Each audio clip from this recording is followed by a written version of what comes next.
Greetings fellow Decepticons, Sandblaster1987 here with another Transformers Beast Wars review. Today I'll be looking at, from the original Beast Wars line in 1996 to 2000, Mutants / Fuzors Buzzclaw. My copy is the European release, so he was mislabeled as a Maximal and called an Ani-Mutant rather than a Fuzor on the instructions, despite the fact his Energon chip rub sign does show that he's still a Predacon.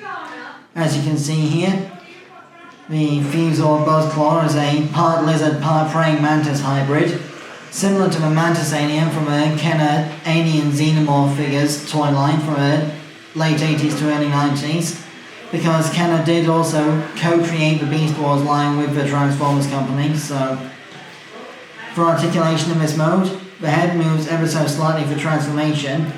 Then you've got ball jointed shoulders on the mantis claws and a sort of elbow hinge here.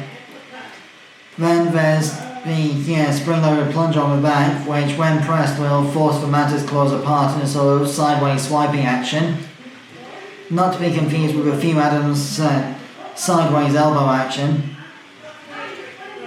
Then there's ball joints on the wings. They're somewhat restricted due to the sculpting shape of the design, which is obviously more for use in beast mode than robot mode. I don't know why the inside edges of the wings are painted when the outside edges aren't. Maybe that's just because of the way the robot mode uses the wings. But then you've got a ball jointed hip and knee on the beast mode legs, which will later become the robot mode arms. And also due to the way that it's attached, the tail and the robot legs hidden inside it can hinge up and down as well. For size comparison, here is Buzzclaw next to Legacy Beast Wars Fuzor Silverbolt in his robot mode, and the Legacy Transmetal II Megatron. So, to transform Buzzclaw from beast mode to robot mode, first what you want to do is bring the tail down like so, and then lift it off by its friction joint. Then what you want to do is come behind the beast head like so, and remove the wings. I'll reattach those later. Then what you want to do is flip out the robot head from behind the back of the green panel on the beast head, accordion it down here like so to become a chest plate. Then bring the wing pack connection point downwards to become a backpack connector. Then use the same kind of swivel hinge mechanism that Mantara / Beast Wars second Mantis had to bring the shoulders up into place. Then bring the beast feet back like so to become sort of deployable underslung claw weapons that are currently hidden for the sake of the robot mode.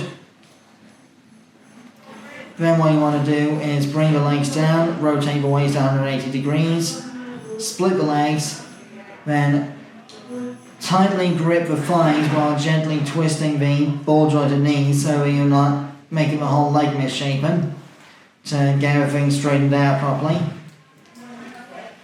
And bring the feet down. Be mindful that all the yellowish orange parts of this figure are painted clear plastic, so brittleness and fragility issues abound with this set, with this figure. Then what you want to do next is attach the tailpiece to the left arm to act as a shield. However, before you do that, there's the Energon chip rod sign inside the tail, which I will quickly activate to prove he is still a Predacon.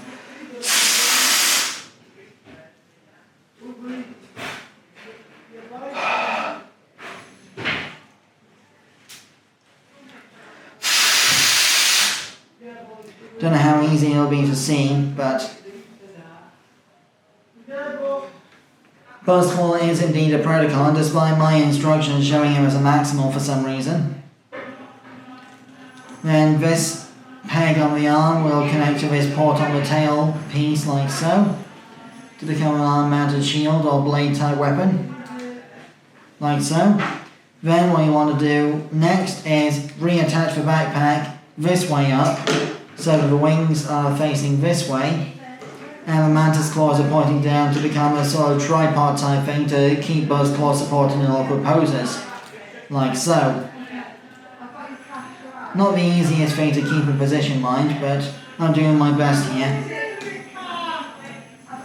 And here we have Buzzclaw in robot mode.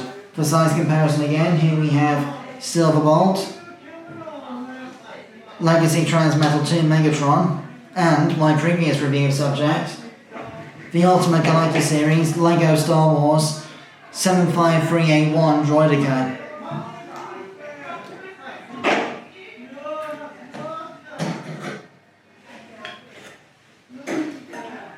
For those who have spent the rest of this video wondering what a Fuzor is, for those who are still new to the whole Beast Wars thing, basically, the Maximal ship Axelon that crash landed on prehistoric Earth was carrying a load of stasis pods and protoforms, basically unfinished Cybertronian bodies that needed to scan organic DNA to find an alternate mode to transform into. The Fuzors are the result of an energon lightning storm damaging the scanner circuits of these escape pods, which is how Silverbolt and Quickstrike from the cartoon ended up the way they are. But basically, in the toy line there were another 8 Fuzors between the deluxe and basic class sizes, with Buzzclaw here being one of them. Basically, a Fuzor is a damaged protoform of either Maximal or Predacon status depending on who got to the pod at the time, where the damaged circuitry meant that the scanners inside the stasis pod had to fuse 2 species of animal DNA into one alternate mode to create a stable hybrid for the Transformer's new body. So, with that being said, articulation in this mode, the head is on a ball joint for transformation, and it's got an extremely angry, grimace looking sort of Ninja Turtle scowl going on there. No wonder he was listed as a Predacon. I wouldn't trust a Maximal with this kind of face. Then you've got the ball jointed shoulders and elbows from the Beast Mode legs. You can deploy the claws as underslung attack weapons if you so choose from the Beast Mode feet, another undocumented feature. The ball jointed wings still work here, but they're a lot more so restricted due to the sculpting of the backpack than they were before. Then you've got a 360-degree waist swivel. Optional for transformation because the legs stay just as well underneath the tail without the waist swivel, but it's still an option if you want it for dynamic poses. Ball jointed hips, ball jointed knees, and the feet are also on a back and forth rocking hinge due to the way the legs combine for Beast Mode. And of course the ball jointed shoulders and hinged elbows of the mantis claws are still there, but they're not so useful in this mode. However, Buzzclaw can, if you detach the wing pack, Buzzclaw can use the posts on the plunger as a means of holding the wing pack as a mantis claw weapon type of thing. Like so. Again, it's not elegant, but it is a thing you can do if you so choose.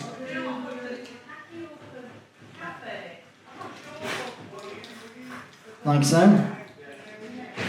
And being it's a 3mm type post, Buzzclaw is also compatible with the G1 Action Master drone weapons because of the size of their handheld weapon ports. For those who want to know, this mold was also used as the Universe 2003 Maximal version of G1 Repugnus, since Repugnus's Monsterbot mode was the inspiration for Buzzclaw's design in the first place, along with the Ken and Mantis alien.